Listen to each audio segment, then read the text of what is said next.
Iran और Israel के बीच लगभग 2 हफ्तों तक जंग चली। इस जंग का भी एक फ़लसफ़ा है।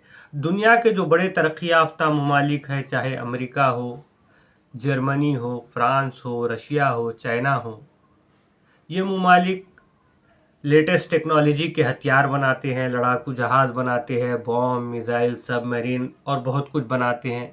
उनका ये एक बहुत बड़ा बाज़ार है, सारी दुनिया के अलग अलग ममालिक को वो अपना सामान बेचते हैं। लेकिन ये जो बड़े तरक्की याफ्ता ममालिक है, जिनमें America, Russia, Germany, China, France है, ये कभी एक दूसरे से नहीं लड़ते।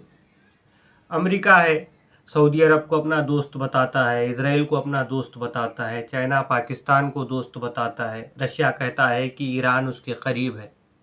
बहरहाल ये मुल्कों को ये अपने हथियार, लड़ाकू जहाज़ वगैरह देते हैं। इजराइल और ईरान के बीच जंग हुई। ईरान ने अपने मिसाइल्स इसराइल पर दागे, इजराइल में तबाही देखी गई। उसी तरह से इजराइल ने लड़ाकू जहाज़ों के ज़रिए ईरान पर बम बरसाए, ईरान में भी तबाही मची। अमेरिका ने ईरान के न्यूक्लियर ठिकानों पर अपने लड़ाकू जहाज़ों B-2 के ज़रिए बमबारी की। अमेरिका बता रहा है कि देखो, हमारे सबसे बेहतरीन हथियार दुनिया में है। ट्रम्प बार बार कह रहे हैं कि इजराइल के पास अमेरिका के हथियार है, ऐसे हथियार जो दुनिया में किसी और के पास नहीं है। बहरहाल ये मुल्क दूसरे मुल्कों को अपना सामान, अपने हथियार बेचते हैं और फिर कहते हैं कि तुम हमसे सामान खरीदते रहो, हम तुम्हें दोस्त मानेंगे।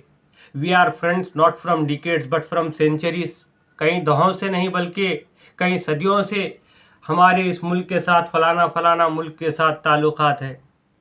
फिर बाद मुल्क तो ऐसे भी हैं जहाँ वो कई सामान बनाते हैं, इलेक्ट्रॉनिक्स के सामान बनाते हैं और दूसरे मुल्कों को उनसे ख़रीदने के लिए कहते हैं। जब ख़रीदते हैं तो कहते हैं कि दोस्त है। सामने वाला मुल्क जब खुद बनाने की बात करता है, मैन्युफैक्चरिंग की बात करता है, तो ये कहते हैं कि नहीं हो सकता, बनेगा हमारे पास, रोज़गार हमारे लोगों को मिलेगा, आप इस्तेमाल करो। अगर आप हमसे नहीं ख़रीदेंगे तो देखो फिर ये ज़मीन हमारी है, ये ज़मीन हमारी है। हालात को बिगाड़ेंगे, मजबूर करने की कोशिश सामने वाले को करेंगे। बहरहाल ये जो जंग है, ये हथियार बेचने की एक नुमाइश है। इन हथियारों को, इसकी जो खूबी है उसे कहाँ बताया जाएगा? जंग के ज़रिए ही बताना पड़ेगा, किसी मॉक ड्रिल में तो बताया नहीं जा सकता। देखो, हमने यहाँ पर ये बम बरसाए, ये लड़ाकू जहाज़ों का हमने इस्तेमाल किया, हमारे ये लड़ाकू जहाज़ इतने खूबी वाले हैं। अब दुनिया के अलग अलग मुल्क इनसे ख़रीदते हैं। बस यही जंग है और कुछ भी नहीं।